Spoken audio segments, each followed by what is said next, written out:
Hello my dear friends and family, welcome back to our channel Sasi's Diary. இன்னைக்கு இந்த video எதை பற்றி அப்படி பார்த்தீங்கன்னா, இது வந்து ஒரு question and answering session மாதிரி. ஸோ என்னோட சப்ஸ்கிரைபர்ஸ் அண்ட் என்னோட கமெண்ட்ஸில் கேட்குற ஃப்ரீக்வெண்ட் கொஸ்டின்ஸை பற்றின ஒரு ஆன்சர் டிஸ்கஷன் தான் இந்த வீடியோ. சேனலை ஃபர்ஸ்ட் டைம் பார்க்குறீங்க அப்படின்னா மறக்காமல் சப்ஸ்கிரைப் பண்ணிவிட்டு பாருங்கள். வாங்க வீடியோக்குள்ளே போகலாம்.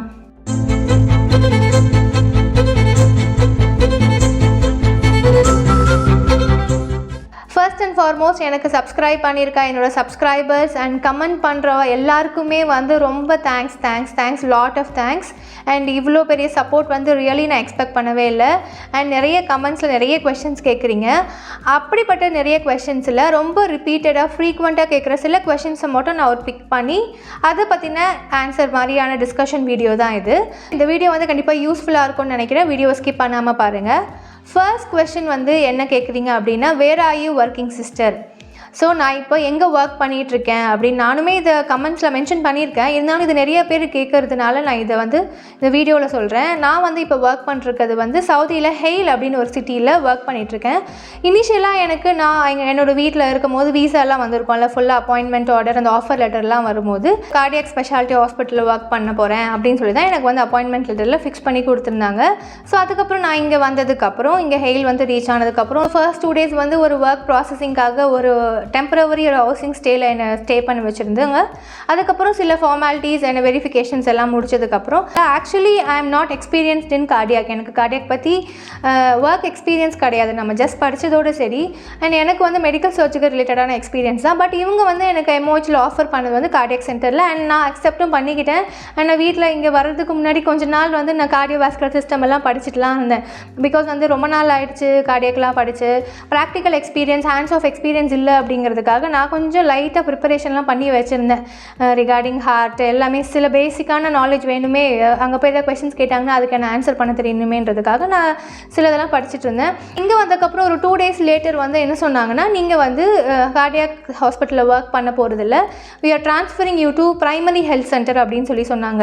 எனக்கு இனிஷியலாக கொஞ்சம் ஷாக்காக இருந்தது. எதுக்காக இவங்க சேஞ்ச் பண்ணுறாங்க, என்ன ரீசனாக இருக்கும், நம்ம ஒரு வேளை ஒழுங்காக பெர்ஃபார்ம் பண்ணலையோ அப்படின்னு சொல்லி நான் நினச்சிட்டேன். பட் அதுக்கப்புறம் இங்கே வந்து என்ன சொன்னாங்க அப்படின்னா, இஃப் இன் கேஸ் அவங்க நம்ம கொடுக்குற பிளேஸ்லேருந்து வேறு ஒரு பிளேஸ்க்கு நம்மளை வந்து சேஞ்ச் பண்ணுறாங்க அப்படின்னா அதை நம்ம அக்செப்ட் பண்ணிக்கணும். அண்ட் மீன்வைல் கொஞ்சம் எனக்கு ஒரு தடுமாற்றமாக இருந்துச்சு. பிஹெச்சியில் ஒர்க் பண்ண போகிறோம். பிகாஸ் வந்து இது வரைக்கும் பிஹெச்சியில் ஒர்க் பண்ணதில்லை. அங்கே நிறைய வந்து ஒர்க்ஸ் இருக்கும் அப்படின்னு நான் கேள்விப்பட்டிருக்கேன். நம்ம படிக்கும் போது நிறைய போஸ்டிங்லாம் போயிருப்போம்ல பிஹெச்சியில் கம்யூனிட்டி ரிலேட்டடாக. அப்போ மட்டும் தான் பார்த்துருக்கேன். அப்போயுமே வந்து நிறைய ரெஜிஸ்டர்ஸ் பண்ணுவாங்க, நிறைய கம்யூனிட்டி விசிட் போவாங்க, வேக்சினேஷன் போவாங்க, அப்படி இப்படி நிறைய ஏஎன்சி பிஎன்சி கிளினிக்ஸ் எல்லாம் கண்டக்ட் பண்ணுவாங்க. அதெல்லாம் பார்க்கும்போதே வந்து என்னடா இது பிஹெச்சியில் வந்து இவ்வளோ ஒர்க் இருக்குமா அப்படின்னு நான் நினச்சி வியந்திருக்கேன். பட் எனக்கு இங்கே வந்ததுக்கப்புறம் நீங்கள் பிஹெச்சி ட்ரான்ஸ்ஃபர் பண்ணுறோம். பிகாஸ் ஒரு பிளேஸில் வந்து பிஹெச்சியில் ரொம்ப நாளாக வந்து சிஸ்டர் வேக்கண்ட்டாக இருக்காங்க. ஸோ அங்கே வந்து யாருமே நர்ஸ் இல்லை, அதனால உங்களை அங்கே ட்ரான்ஸ்ஃபர் பண்ணுறோம் அப்படின்னு சொல்லி சொன்னாங்க. ஒரு ½ மினிட்டாக நானும் அக்செப்ட் பண்ணிட்டு சரி ஓகே நம்மளும் தெரியாத ஒரு விஷயத்தை தெரிஞ்சுக்கலாம். பிஹெச்சியில் என்னென்ன ஒர்க் ஃப்ளோவெல்லாம் இருக்குது அப்படின்னு நம்மளுக்கு சுத்தமாக எனக்கு நாலேஜே இல்லை. ஸோ தெரிஞ்சுக்கலாம் அப்படின்னு நினச்சி தான் நானும் வந்து அக்செப்ட் பண்ணிவிட்டு வந்தேன். அண்ட் மீன்வைல் நான் வந்து சென்னையில் வந்து ஒரு மல்டி ஸ்பெஷாலிட்டி ஹாஸ்பிட்டலில் ரொம்ப ஃபேமஸான ஹாஸ்பிட்டலில் ஒர்க் பண்ணிவிட்டு பிஹெச்சிக்கு போகணுமா அப்படின்னு சொல்லி ஒரு மாதிரி கில்ட்டாகவும் இருந்துச்சு. ஒரு மாதிரி எப்படி சொல்கிறது, பிஹெச்சினா கொஞ்சம் லோவா அப்படிலாம் நான் நினச்சிட்டேன். ஸோ இஃப் இன் கேஸ் உங்களுக்கு யாராச்சும் அந்த மாதிரி ஒரு ஹாஸ்பிட்டலில் போஸ்ட் பண்ணிவிட்டு அகைன் வேறு ஒரு இடத்துக்கு சேஞ்ச் பண்ணுறாங்க, லைக் பிஹெச்சி ஆர் இது கவர்மெண்ட் கிளினிக்ஸ் ஏதாவது சேஞ்ச் பண்ணுறாங்க அப்படின்னா நீங்கள் வந்து அதை அக்செப்ட் பண்ணிக்கோங்க. அது ஒரு சேலஞ்சாக எடுத்துக்கோங்க. நம்மளுக்கு தெரியாத விஷயத்தை நம்ம இங்கே வந்து லேர்ன் பண்ணுறோம் அப்படிங்கிறது ஒரு பாசிட்டிவாக நீங்கள் எடுத்துகிட்டு அங்கே வந்து நம்ம என்னென்னலாம் இருக்குது அது அந்த என்விரான்மெண்ட் வந்து நம்ம பாசிட்டிவாக நம்ம ட்ரான்ஸ்ஃபர்மேஷன் பண்ணிவிட்டு நமக்காக நம்மளோட ஒர்க்கை ஸ்டார்ட் பண்ணணும். அதுதான் வந்து ரொம்ப முக்கியமான விஷயம். நானுமே இனிஷியலி ஒரு மாதிரி தான் இருந்துச்சு. டு பி ஃப்ராங்க் பிஹெச்சியில் ஒர்க் பண்ணணுமா அப்படிங்கிற மாதிரி நானே என்ன ஒரு மாதிரி எப்படி சொல்கிறது லோவாக எடை போட்ட மாதிரி இருந்தது. அதுக்கப்புறம் ஓகே அப்படின்னு சொல்லி இங்கே வந்து கற்றுக்கலாம் அப்படின்னு சொல்லி வந்தாச்சு. அண்ட் நான் ஹெயில் சிட்டியை விட்டு நான் இருக்கிற இப்போ பிஹெச்சி வந்து லைக் ரொம்ப far away from the city 100 kilometers உள்ளே வந்து இருக்கணும். ஸோ ஒரு ஊர் அப்படின்னா அர்பன் ரூரல் ரெண்டுமே இருக்கும். அதனால் வந்து வரி பண்ணாதீங்க, நான் அர்பனில் தான் ஒர்க் பண்ணுவேன் ரூரலில் தான் ஒர்க் பண்ணுவேன் அப்படிங்கிற ஒரு டிஸ்கிரிமினேஷன் வேணாம். அவங்க வந்து எப்படினாலும் நம்மளுக்கு ஒரு நல்ல பிளேஸில் தான் ஒர்க் ஆஃபர் பண்ணுவாங்க. ஸோ பயப்படாமல் நம்மளுக்கு எந்த சான்ஸ் கிடச்சிருக்கோ அந்த பிளேஸில் நம்ம வந்து நம்மளோட ஒர்க்கை வந்து ஃபுல் ஃப்ளெஜ்டாக பண்ணுறதுக்கான இன்டென்ஷன் தான் வந்து ரொம்ப முக்கியம். ஸோ இப்போ நான் ஒர்க் பண்ணிகிட்ருக்கிறது வந்து ஹெயிலேருந்து ஒரு கொஞ்சம் தூரம் தள்ளி ஷிகேக் அப்படின்னு ஒரு ப்ரைமரி ஹெல்த் சென்டரில் ஒர்க் பண்ணிகிட்ருக்கேன். ஸோ நெக்ஸ்ட் ரிப்பீட்டட் கொஷின் என்ன பார்த்தீங்கன்னா, இப்போ ரீசெண்டாக சவுதியில் வந்து விசா வந்து ரிலீஸ் பண்ணாமல் எல்லாமே ஹோல்ட் பண்ணி வச்சுருக்காங்க. நிறைய பேர் before 8 months before 6 months interview attend பண்ணவங்க யாருக்குமே வந்து இப்போ விசா வந்து வரலை சவுதியிலேருந்து. எல்லாருமே ஏன் வரலை அப்படின்னு சொல்லி நிறைய கொஷின்ஸ் கேட்குறீங்க. அண்ட் கண்டிப்பாக எனக்கு தெரியும் அது ரொம்ப ஸ்ட்ரெஸ்டாக இருக்கும் அப்படின்னு. ப்ரைவேட் பொறுத்த வரைக்கும் நம்ம ப்ராசஸிங்லாம் ஒரு 2 to 3 monthsலேயே முடிஞ்சிடும். பட் இஃப் இன்கேஸ் MOH அப்படின்னா ஒரு 6 months ஒரு 8 months அது ஒரு லாங் டியூரேஷன் ப்ராசஸிங்காக இருக்கும். நம்ம ஸ்டார்டிங் இன்டர்வியூ அட்டன் பண்ணதுலேருந்து நம்மளுக்கு ஃப்ளைட் டிக்கெட் அண்ட் விசா கிடைக்கிற வரைக்குமே ஒரு 6 to 8 months ஆகும். எனக்குமே அப்படி தான். நான் வந்து எப்போயோ ஸ்டார்ட் பண்ணி என்னோடய ஒர்க் எல்லாம் முடிச்சு இங்கே வரதுக்கே ஒரு 6-7 months ஆகிடுச்சு. ஸோ இப்போ ரீசெண்டாக சவுதியில் என்ன நியூ ரூல் கொண்டு வந்திருக்காங்க அப்படின்னா, கண்டிப்பாக மேண்டட்ரியாக சவுதி ப்ரோமெட்ரிக் எக்ஸாமை அவங்களோட ரெஸ்பெக்டிவ் ஓன் கண்ட்ரிலேயே முடிச்சுட்டு தான் வரணும் அப்படின்னு சொல்லி இப்போ நியூ ரூல் சொல்லியிருக்காங்க.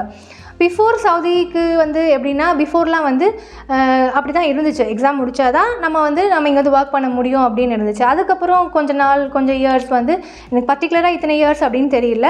அதுக்கப்புறம் வந்து இங்கேவே வந்து எழுதிக்கலாம். பிகாஸ் இவங்களுக்கு ரொம்ப டிமாண்ட் ஆஃப் நர்சஸ் இருந்துச்சு, நிறைய வேகன்சி இருந்தது அப்படிங்கிறதுனால இங்கே வந்ததுக்கப்புறம் எழுதிக்கலாம் அப்படிங்கிற ஒரு ரூல் கொண்டாந்தாங்க. ஸோ அதனால் நானுமே வந்து என்னோடய நேட்டிவ் சென்னையில் நான் பண்ணல. இங்கே வந்ததுக்கப்புறம் இப்போ தான் நான் எக்ஸாம் முடிச்சிருக்கேன். அண்ட் அகெயின் இப்போ என்ன சவுதி சொல்லியிருக்காங்கன்னா, கண்டிப்பாக மேண்டட்ரி அவங்களோட ஓன் கண்ட்ரிலேயே எக்ஸாம் முடித்தா தான் உங்களோட விசா ப்ராசஸிங்கை நாங்கள் கம்ப்ளீட் பண்ணி கொடுப்போம் அப்படிங்கிற மாதிரியான ஒரு ரெகுலேஷன் இப்போ கொண்டு வந்திருக்காங்க. ஸோ இட்ஸ் பெட்டர் உங்களோட ஓன் பிளேஸ்லேயே நீங்கள் எக்ஸாம் முடிச்சிடுங்க. அதுதான் வந்து ரொம்ப பெட்டரான விஷயமே. ஸோ எனக்குமே தோணுச்சு இங்கே வந்ததுக்கப்புறம் எப்படின்னா நம்மளோட பிளேஸ்லேயே முடிச்சிருக்கலாம் அப்படிங்கிற மாதிரியான ஒரு தாட் வந்தது. ஸோ இட்ஸ் பெட்டர் நம்மளோட ஓன் கண்ட்ரிலேயே வந்து முடிச்சுட்டு வருது. அண்ட் இப்போ வந்து ஒரு நோ அதர் வே, கண்டிப்பாக உங்களோட கண்ட்ரிலேயே நீங்கள் முடிச்சுட்டு தான் வரணும்.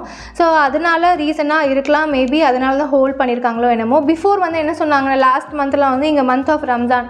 ஸோ இந்த ஹோல் மந்த் வந்து இவங்களுக்கு ஒரு ஃபெஸ்டிவல் மந்த் மாதிரி. நம்ம ஊரில் இருக்க வரைக்கும் நம்ம ரம்ஜான் என்ன நினச்சோம், 1 நாள் 2 நாள் ஃபெஸ்டிவல் போல் அப்படின்னு.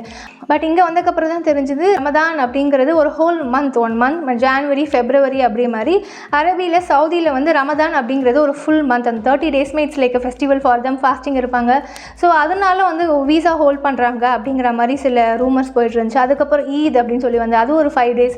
ஸோ இந்த ரீசன்ஸ்னால வந்து விசா ஹோல்டிங் அப்படின்னு சொல்லி அங்கங்கே டாக்ஸ் இருந்தது. But I am not sure எதனாலன்னு. பட் இப்போ வந்து ரீசெண்டாக என்ன அப்டேட்னா, எக்ஸாம் முடித்தா தான் விசா ப்ராசஸிங் பண்ணுவோம் அப்படிங்கிற மாதிரி சொல்லியிருக்காங்க. ஸோ எல்லாருமே நியூவாக ட்ரை பண்ணுறவங்க எல்லாருமே எக்ஸாமை வந்து சீக்கிரமாக முடிக்க பாருங்கள். ஸோ இப்போ நிறைய பேர் என்ன பண்ணுறாங்க அப்படின்னா, நம்மளுக்கு சவுதியில் ஜாப் கிடைக்க போகுது அப்படின்னு சொல்லி சீக்கிரமாகவே அந்த ஹாஸ்பிட்டலில் ஒர்க் பண்ணிட்டுருக்கீங்க அப்படின்னா ரிசைன் பண்ணிடுறீங்க. ஸோ அப்படி எனக்கு தெரிஞ்ச வரைக்கும் ஒரு ஜென்ரலாக ஒரு கைண்ட் அட்வைஸ் மாதிரி யாருமே சீக்கிரமாக ரிசைன் பண்ணிடாதீங்க. பிகாஸ் விசா லேட் ஆச்சு இல்லை டிக்கெட் வரதுக்கு லேட் ஆச்சு அப்படின்னா நீங்கள் ரொம்ப மந்த்ஸ் வந்து வீட்டில் இருக்க மாதிரி இருக்கும். ஸோ ஃபினான்ஷியல் க்ரைசிஸ் ஏற்படுறதுக்கான சான்சஸ் அதிகம். அதனால வந்து கன்ஃபர்மேஷன் ஆனதுக்கப்புறம் 1 or 2 months பிஃபோர் நீங்கள் ஒர்க் வந்து ரிசைன் பண்ணுங்கள். அதுதான் வந்து ஒரு நல்ல ஐடியாவாக இருக்கும். ஸோ நெக்ஸ்ட் ஃப்ரீக்வெண்ட் கொஸ்டின் என்ன பார்த்தீங்கன்னா, ஃபுட் அலவன்ஸ் பற்றி. சிஸ்டர் உங்களுக்கு வந்து ஃபுட் அலவன்ஸ் கொடுக்குறாங்களா அப்படின்னு. இப்போ எனக்கு வந்து MOHல நான் ஒர்க் பண்ணிகிட்ருக்கேன். எனக்கு வந்து ஃபுட் அலவன்ஸஸாக கொடுக்கறது கிடையாது, ஃபுட் சப்ளைஸாக கொடுக்குறாங்க. ஃபுட் அலவன்ஸ்லாம் வந்து பார்த்திங்கன்னா பிஃபோர் ரொம்ப இயர்ஸ்க்கு முன்னாடி இங்கே எனக்கு தெரிஞ்சு சில சீனியர்ஸ் வந்து இங்கே 20 years ஒர்க் பண்ணிருக்காங்க, 15 years ஒர்க் பண்ணிருக்காங்க. அவங்களுக்குலாம் வந்து ஃபுட் அலவன்ஸஸாக கொடுக்குறாங்க. மந்த்லி சேலரியோடு சேர்த்து இந்த அலவன்ஸும் சேர்த்து டுகெதராக கொடுக்குறாங்க. பட் எனக்கு வந்து அலவன்ஸ் கொடுக்கறதில்ல. இன்ஸ்டடாக மந்த்லி 1 monthக்கு வந்து 2 times 15 days once வந்து ஃபுட் சப்ளைஸாக கொடுக்குறாங்க. Like basic vegetables and fruits கொடுப்பாங்க. டே டு டே லைஃப்பில் யூஸ் பண்ணுற சில ஐட்டம்ஸ் ஃபுல் மந்த்துக்கும் கொடுப்பாங்க. அப்படிங்கிறது அது நம்மளுக்கு பத்துமா அப்படிங்கிறது இட்ஸ் அப் டு அஸ். அவங்க கொஞ்சம் ஐட்டம்ஸ் கொடுப்பாங்க. அது தவிர்த்து பனானா, ஆப்பிள், ஆரஞ்சு கொடுப்பாங்க. தென் ரைஸ், ஆயில், சால்ட், சுகர், அப்புறம் மில்க் சம்டைம்ஸ் கொடுப்பாங்க, இல்லை மில்க் பவுடர் கொடுப்பாங்க, இல்லை காஃபி, டீ, இந்த மாதிரியான பேசிக் சில ஐட்டம்ஸ் கொடுப்பாங்க. இது தவிர்த்து நம்மளுக்கு நிறைய ஐட்டம்ஸ் இருக்குல்ல குக்கிங் பண்ணுறதுக்கு, லைக் மசாலா ஐட்டம்ஸாக இருக்கட்டும், இன்னும் நிறைய வெரைட்டிஸ் ஆஃப் ஐட்டம்ஸ் வேணும் அப்பார்ட் ஃப்ரம் திஸ் இவங்க கொடுக்கறத தவிர்த்து. அதெல்லாம் வந்து நம்மளோட மணிலேருந்து தான் நம்ம வாங்குற மாதிரி இருக்கும். ஸோ இப்போ எனக்கு வந்து ஃபுட் சப்ளைஸாக தான் கொடுக்குறாங்க, ஃபுட் அலவன்சஸ் கொடுக்கறதில்ல. இஃப் இன் கேஸ் ப்ரைவேட் ஹாஸ்பிட்டலாக இருந்துச்சுன்னா ஐ எம் நாட் ஷுவர் அவங்க வந்து ஃபுட் சப்ளைஸ் ஒரு ஃபுட் அலவன்ஸ்லாம் கொடுக்குறாங்களா அப்படின்னு. ஆனால் எனக்கு தெரிஞ்ச வரைக்கும் என்னோடய ஃப்ரெண்ட்ஸ் எல்லாம் என்ன சொல்லியிருக்காங்க, சில பேர் ப்ரைவேட் ஹாஸ்பிட்டலில் ஒர்க் பண்ணுறவங்க வந்து அவங்க க்ராசரிஸ்லாம் அவங்களே தான் வாங்கிக்கிறாங்க அப்படிங்கிற மாதிரி சொல்லியிருக்காங்க. அண்ட் நெக்ஸ்ட்டு வந்து ஹவுசிங் பற்றி கேட்குறீங்க. இப்போ நம்ம இருக்கிற அக்காமடேஷன் வந்து நான் இப்போ பிஹெச்சியில் ஒர்க் பண்ணுறேன் அப்படிங்கிறதுனால எனக்கு ஒரு இண்டிவிஜுவல் வீடு இங்கே வந்து யாருமே கிடையாது, நான் மட்டும்தான். அண்ட் அந்த வீட்டில் எல்லா பேசிக் அம்யூனிட்டிஸும் இருக்கும். Like bed, fan, AC, water ஹீட்டராக இருக்கட்டும், ஸ்டவ் இருக்கட்டும், ஃப்ரிட்ஜு, வாஷிங் மிஷின். ஸோ நம்மளுக்கு லைஃபுக்கு டே டு டே தேவையான எல்லா திங்ஸுமே இங்கே அவைலபிள் இருக்கும். அண்ட் அப்பார்ட் ஃப்ரம் தட் நம்மளுக்கு குக்கிங் யூட்டென்சில்ஸ் அண்ட் வெசல்ஸ் வந்து நம்ம வாங்கிட்டு வந்துக்கணும். இப்போ நியூவாக வரீங்க அப்படின்னா சவுதிக்கு வரும்போது பேசிக்கான சில ஐட்டம், ஒரு குக்கர், ஒரு கடாய், ஒரு பேன், 2-3 கரண்டி, பிளேட், டம்ளர், ஸ்பூன், இந்த மாதிரி ஐட்டம்ஸ் வந்து வெயிட்லெஸ்ஸாக இருக்கிறத நீங்கள் எடுத்துகிட்டு வந்து யூஸ் பண்ணிக்கோங்க. அண்ட் புதுசாக வரீங்க அப்படின்னா நீங்களும் வரும்போதே வந்து கொஞ்சம் ரைஸு, கொஞ்சம் பருப்பு, அந்த மாதிரி சில மசாலா ஐட்டம்ஸ் எல்லாம் வாங்கிக்கோங்க. இனிஷியலாக நீங்கள் வந்ததுமே இங்கே வந்து உங்களுக்கு ஷாப்பிங் போகிறது கஷ்டமாக இருக்கும், பிகாஸ் புது பிளேஸ் அப்படிங்கிறதுனால. ஸோ வந்து கொஞ்ச நாளைக்கு யூஸ் பண்ணுறதுக்கான திங்ஸ் அண்ட் வெசல்ஸ் எல்லாம் மட்டும் நீங்கள் எடுத்துகிட்டு வாங்க. அதுக்கப்புறம் இங்கே வந்ததுக்கப்புறம் உங்களுக்கு நல்ல ஓரியன்டேஷன் ஆனதுக்கப்புறம் 2-3 மந்த்ஸ் கழித்து நீங்கள் நல்லா தெரிஞ்சுக்கிட்டீங்க இந்த இடம் எல்லாமே அப்படின்னா நீங்களே அதுக்கப்புறம் தேவையான திங்ஸ் எல்லாம் இங்கே வாங்கிக்கலாம். ஸோ நெக்ஸ்ட்டு கொஷின் வந்து ஃபேமிலி விசிட் வீசா பற்றி கேட்குறீங்க. ஆமாங்க, நம்மளோட சேனலில் வந்து ஃப்ரீக்வெண்ட்டாக பார்க்குற எல்லாருக்குமே தெரியும், நான் த்ரூ ஃபேமிலி விசிட் வீசா மூலிமா இப்போ என்னோடய ஹஸ்பண்ட் வந்து என் கூட தான் இருக்காங்க. ஃபேமிலி விசிட் வீசா வந்து இட்ஸ் வேலிடிட்டி ஃபார் 1 இயர். அந்த 1 இயரில் வந்து 3 மந்த்ஸ் அவங்க இங்கே ஸ்டே பண்ணலாம். ஆஃப்டர் 3 மந்த்ஸ் அகெயின் அவங்க அவுட் ஆஃப் சவுதி போய் ரினிவல் பண்ணணும், அகெயின் பேக் டு சவுதி வரணும். Like in and out Saudi அந்த மாதிரி காட்டணும். 3 மந்த்ஸ் ஒன்ஸ் 3 மந்த்ஸ் ஒன்ஸ் அப்படின்னு ஒரு 1 இயருக்கு அவங்க இருக்கலாம். ஸோ 12 மந்த்ஸில் வந்து அவங்க 3 மந்த்ஸ் ஒன்ஸ் ஒரு வாட்டி சவுதி விட்டு இன் அண்ட் அவுட் போயிட்டு வரணும். This is regarding family visit visa. முன்னெல்லாம் வந்து ஃபீமேல் நர்சஸ்க்கு வந்து டிபெண்டன்ட் வீசா கொடுக்காம தான் இருந்தாங்க. பட் இப்போ ஒரு நியூ ரூல் என்ன அப்படின்னா, ஈவன் ஃபீமேல் நர்சஸ் வந்து டிபெண்டன்ட் வீசா அப்ளை பண்ணி they are eligible for dependent visa அப்படின்னு சொல்லியிருக்காங்க. ஸோ இஃப் இன்கேஸ் யாராவது வந்து உங்கள் ஹஸ்பண்டை கூட்டிகிட்டு வரணும் ஆர் உங்களோட சில்ட்ரனை கூட்டிகிட்டு வரணும் அப்படின்னா, சில்ட்ரன் வந்து less than 18 இயர்ஸாக இருக்கணும். டிபெண்டன்ட் வீசாவில் உங்களோட ஹஸ்பண்ட் கூட்டிகிட்டு வந்துக்கலாம். இப்போ நீங்கள் வந்து இப்போ ஒரு ஹாஸ்பிட்டலில் ஒர்க் பண்ணுறீங்க அப்படின்னா எக்ஸாம்லாம் முடிச்சு அந்த சவுதி கவுன்சில் ரெஜிஸ்ட்ரேஷன் நம்பர்லாம் வந்து அண்ட் மீன்வைல் உங்களோட மேரேஜ் சர்டிஃபிகேட் ரெஜிஸ்ட்ரேஷன் பண்ணியிருக்கணும். அண்ட் சில ஃபார்மாலிட்டிஸ் ஆஃப் சில சர்டிஃபிகேட் தேவைகள்லாம் இருக்குது, அதெல்லாம் நீங்கள் கம்ப்ளீட் பண்ணி ஃபுல் ஃப்ளெஜ்டாக வச்சுருந்தீங்க அப்படின்னா அதெல்லாம் நீங்கள் வச்சு அப்ளை பண்ணலாம் டிபெண்டன்ட் வீசா. உங்கள் ஹஸ்பண்ட் அண்ட் உங்களோட கிட் வந்து should be less than 18 years. அப்படியா இருந்தால் நீங்கள் வந்து டிபெண்டன்ட் வீசா மூலியமாக உங்களோட ஃபேமிலியை இங்கே வச்சுக்கலாம். அண்ட் ஹாஸ்பிட்டல் கொடுக்குற அக்கமடேஷனில் உங்களை ஃபேமிலியோடு இங்கே ஸ்டே பண்ண முடியுமா அப்படி இப்போ இஃப் இன்கேஸ் என்ன பார்த்தீங்கன்னா நான் மட்டும்தான் இருக்கேன், ஸோ என்னோட ஹஸ்பண்ட் இங்கே ஸ்டே பண்ணிக்கலாம், என்னோட பாப்பாவை இங்கே கூட்டு வரணும் அப்படின்னா இங்கே கூட்டு வந்துக்கலாம். பட் ஹாஸ்பிட்டலில் ஒர்க் பண்ணுறீங்க அப்படின்னா ஷேரிங் ரூமில் தான் இருப்பாங்க. ஸோ அப்படி இருக்கும்போது உங்களோட ஃபேமிலியை அங்கே வந்து ஸ்டே பண்ணிக்க முடியாது.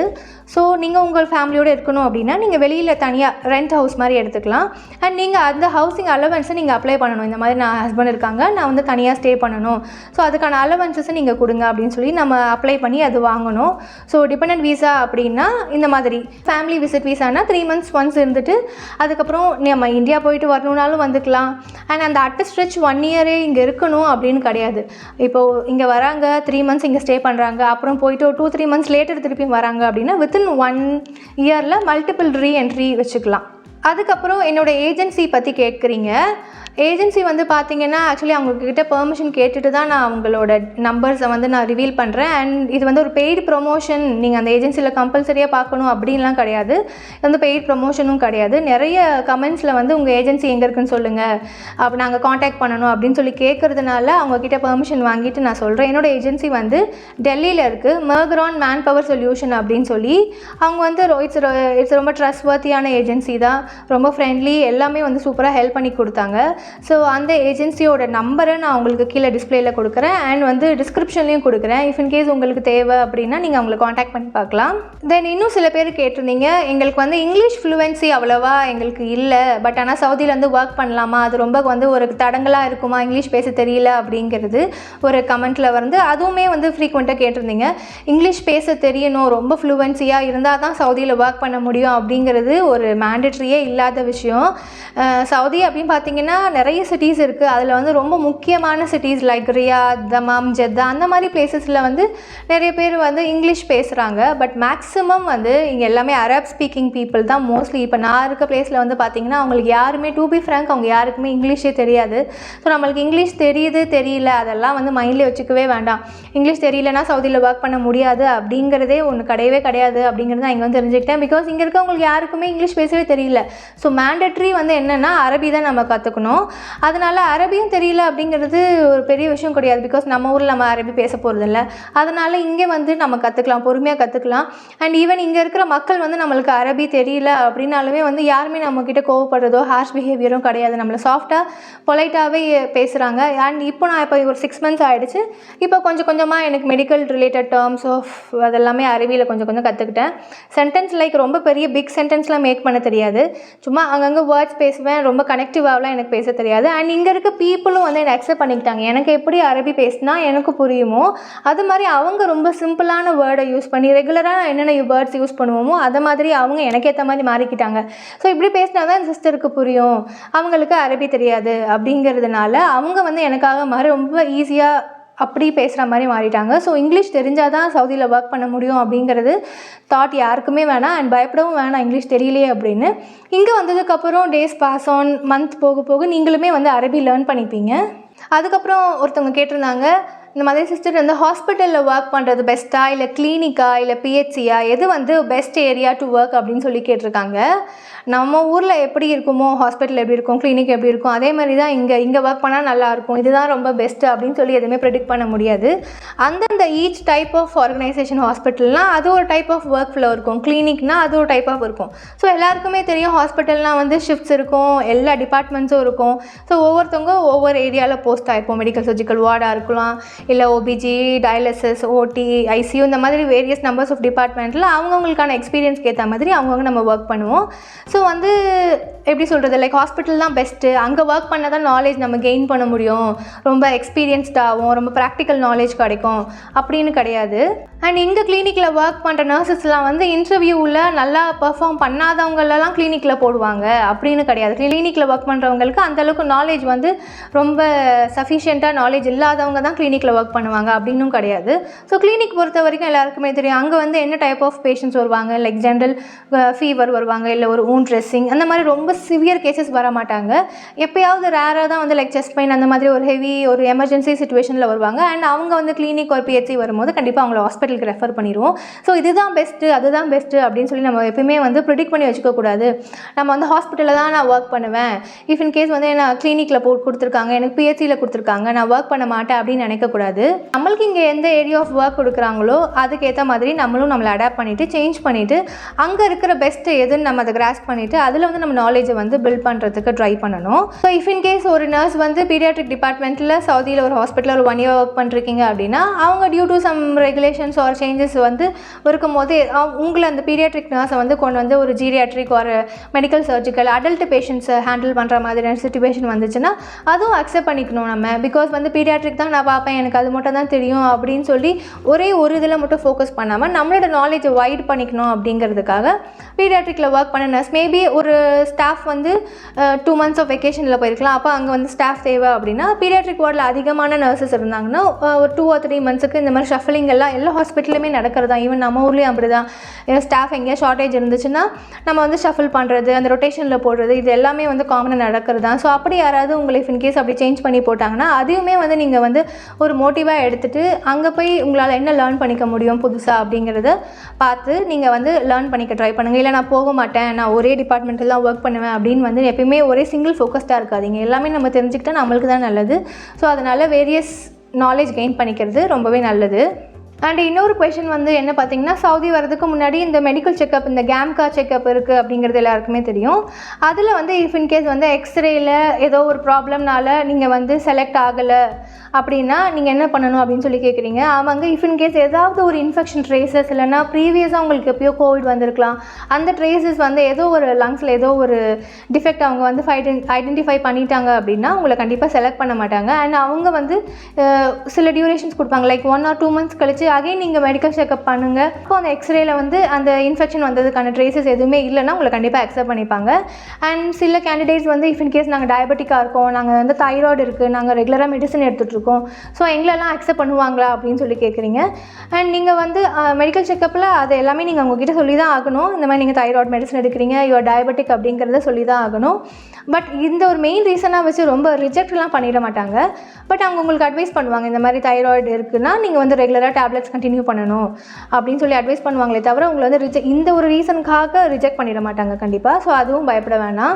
நீங்கள் இந்த மாதிரி கமெண்ட்ஸில் நிறைய கொஷின்ஸ்லாம் கேட்கும்போது எனக்குமே ரொம்ப யூஸ்ஃபுல்லாக இருக்குது. நானுமே வந்து எனக்கு தெரிஞ்ச விஷயங்களை நான் சொல்கிறேன், அப்படி தெரியாத விஷயங்களை நான் ஃப்ரெண்ட்ஸ் கிட்ட கேட்குறதோ, எனக்கு தெரிஞ்ச சரௌண்டிங்கிட்ட கேட்குறது அப்படின்னு நானுமே வந்து நிறைய பேர்கிட்ட வந்து இன்ஃபர்மேஷன் கேதர் பண்ணுறதுனால எனக்குமே கொஞ்சம் நாலேஜ் கெயின் ஆகுது. So really thanks for all the comments. So later upcoming வீடியோஸில் வந்து இந்த மாதிரி Q&A செஷன்ஸ் நிறையா போடுறதுக்கு ட்ரை பண்ணுறேன், லைக் பார்ட் 1 பார்ட் 2 அப்படிங்கிற மாதிரி. So keep supporting to our சேனலில் வந்து லைக் பண்ணுங்கள், கமெண்ட் பண்ணுங்கள், ஷேர் பண்ணுங்கள் அண்ட் சப்ஸ்கிரைப் பண்ணுங்கள். நெக்ஸ்ட் இன்ட்ரெஸ்டிங்கான வீடியோவில் மீட் பண்ணுறேன். டில் தென் டாட்டா பபாய், டேக் கேர்.